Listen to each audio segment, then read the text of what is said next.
ओम गंग गणपते नमः। आप सभी का आपके अपने चैनल पर बहुत बहुत स्वागत है। आज इस वीडियो में हम कार्तिक मास महात्म्य कथा अध्याय 12 और 13 का रसपान करेंगे।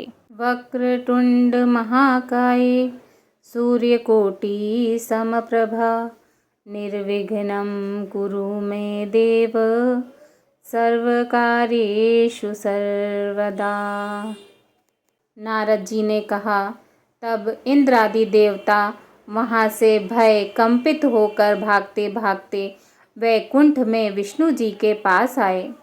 देवताओं ने अपनी रक्षा के लिए उनकी स्तुति की। देवताओं की उस दीन वाणी को सुनकर करुणा सागर भगवान विष्णु जी ने उनसे कहा कि हे देवताओं, तुम भय को त्याग दो।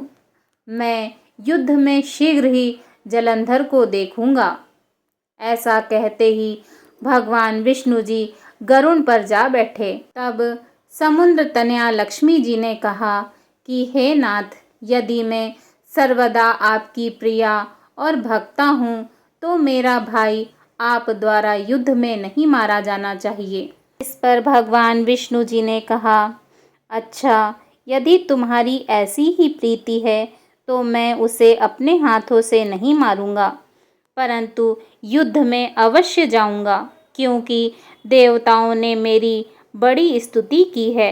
ऐसा कहकर भगवान विष्णु जी युद्ध के उस स्थान में जा पहुँचे जहाँ जलंधर विद्यमान था। जलंधर और विष्णु जी का घोर युद्ध हुआ। विष्णु जी के तेज से कंपित देवता सिंहनाद करने लगे। फिर तो अरुण के अनुज गरुड़ के पंखों की प्रबल वायु से पीड़ित हो दैत्य इस प्रकार घूमने लगे जैसे आंधी से बादल आकाश में घूमते हैं।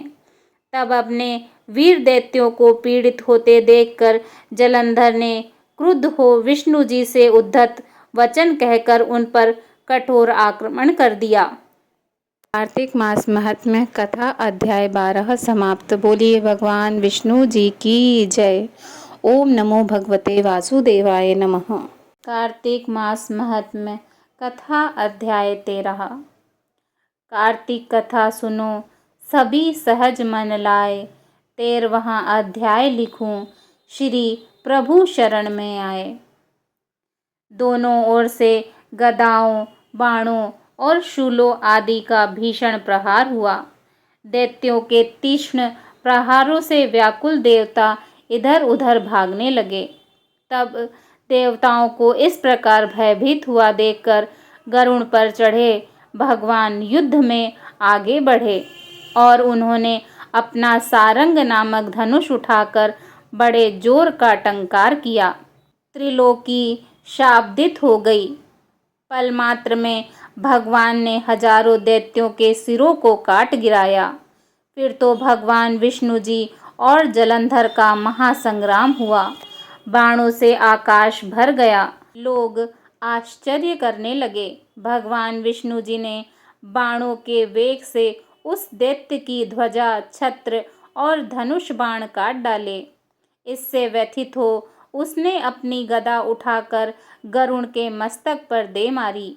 साथ ही क्रोध से उस दैत्य ने भगवान विष्णु जी की छाती में भी एक तीक्ष्ण बाण मारा। इसके उत्तर में भगवान विष्णु जी ने उसकी गदा काट दी और अपने सारंग धनुष पर बाण चढ़ाकर उसको बींधना आरंभ किया। इस पर जलंधर इन पर अपने पैने बाण बरसाने लगा। उसने भगवान विष्णु जी को कई पैने बाण मारकर वैष्णव धनुष को काट दिया।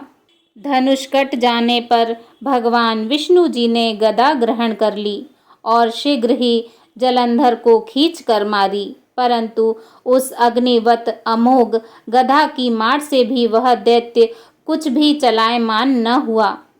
उसने एक अग्निमुख त्रिशूल उठाकर विष्णु जी पर छोड़ दिया।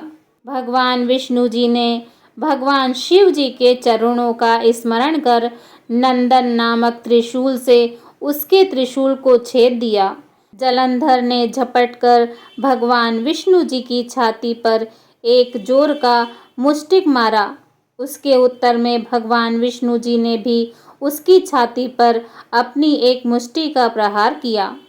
फिर दोनों घुटने टेक बाहुओं और मुष्टिकों से बाहु युद्ध करने लगे। कितनी ही देर तक भगवान विष्णु जी उसके साथ युद्ध करते रहे। तब सर्वश्रेष्ठ मायावी भगवान उस दैत्यराज से मेघवाणी में बोले, रे रण दुर्मुद दैत्य श्रेष्ठ, तू धन्य है जो इस महायुद्ध में इन बड़े बड़े आयुधों से भी भयभीत न हुआ। तेरे इस युद्ध से मैं प्रसन्न हूँ, तू जो चाहे वर मांग। मायावी भगवान विष्णु जी की ऐसी वाणी सुनकर जलंधर ने कहा, हे भावुक, यदि आप मुझ पर प्रसन्न हैं तो यह वर दीजिए कि आप मेरी बहन तथा अपने सारे कुटुंबियों सहित मेरे घर पर निवास करें। नारद जी बोले, उसके ऐसे वचन सुनकर भगवान विष्णु जी को खेद तो हुआ, किंतु उसी क्षण देवेश ने तथास्तु कह दिया। अब विष्णु जी सब देवताओं के साथ जलंधरपुर में जाकर निवास करने लगे। जलंधर अपनी बहन लक्ष्मी और देवताओं सहित भगवान विष्णु जी को वहां पाकर बड़ा प्रसन्न हुआ। फिर तो देवताओं के पास जो भी रत्नादि थे सबको ले जलंधर पृथ्वी पर आया, निशुंभ को पाताल में स्थापित कर दिया और देव दानव यक्ष गंधर्व सिद्ध सर्प राक्षस मनुष्य आदि सबको अपना वंशवर्ती बना त्रिभुवन पर शासन करने लगा। उसने धर्मानुसार सुपुत्रों के समान प्रजा का पालन किया। उसके धर्म राज्य में सभी सुखी थे। कार्तिक मास महात्म्य अध्याय 13 समाप्त। बोलिए भगवान श्री हरि विष्णु जी की जय। ओम नमो भगवते वासुदेवाय नमः।